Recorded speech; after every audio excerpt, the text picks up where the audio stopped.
சில அழுகையின் பள்ளத்தாக்க கர்த்தர் உன் லைஃப்ல அனுமதிச்சது. அவர் யார் என்பதை உன் லைஃப் மூலமாய் அநேகர் அறிந்து கொள்ள போகிறார்கள். விசுவாசிக்கிறவங்க மாத்திரம் நல்ல கைகளை தட்டி ஹalleluya, ஆமென், ஆமென், ஹalleluya. லாசரு வீட்டுல ஜனங்கள் கூடி வந்தபோது வந்தவர்கள் எல்லாரும் யாரை பார்க்க வராங்கன்னா கிறிஸ்துவை பார்க்க வராங்க. உண்மையிலே அந்த வீட்டுல 4 நாட்கள் அதிகம் அழுதது மார்த்தாலும் மரியாளும்.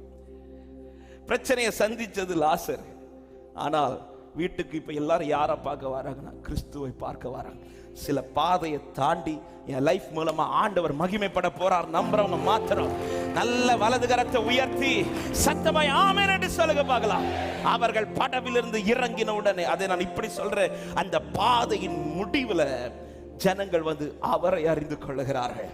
எத்தனை பேர் இன்னைக்கு நான் நடக்கிற சில பாதையின் முடிவுல அநேக கிறிஸ்துவை அறிய போகிறார்கள் என்று விசுவாசிக்கிறவங்க மாத்திரம் இது முடியும் போது மகிமை வெளிப்படும்.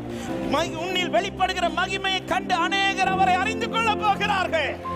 ஆமென். பாதை முடியும். அவர்கள் இறங்கும் போது எல்லாரும் அவரை பார்க்கிறாங்க. ஆமென். அப்ப ஆண்டவர் சொல்ற வார்த்தை, ஏன் உன்னை இந்த பாதையில நடத்தினேன் தெரியுமா? ஆமென். உன்னை நம்பி சில பாதையில அவன் ஏன்னா ஒரு கூட்டத்தை அனுப்பி விட்டுட்டு தான் இந்த கூட்டத்தை அனுப்புறார். இந்த பாதையில பலரை இந்த பாதையில கொண்டு வராம உன்னையா இந்த பாதையில கொண்டு வந்த உன் மூலமா நான் மகிமைப்பட விரும்புறேன். உன் சொந்தத்துல பலருக்கு இந்த பாதை அனுமதிக்காம உனக்கு இந்த பாதையே அனுமதிச்சா உன் மூலமா கர்த்தர் மகிமைப்பட விரும்புகிறார். எத்தனை பேர் விசுவாசிங்க ஆண்டவர் தீமை செய்யல?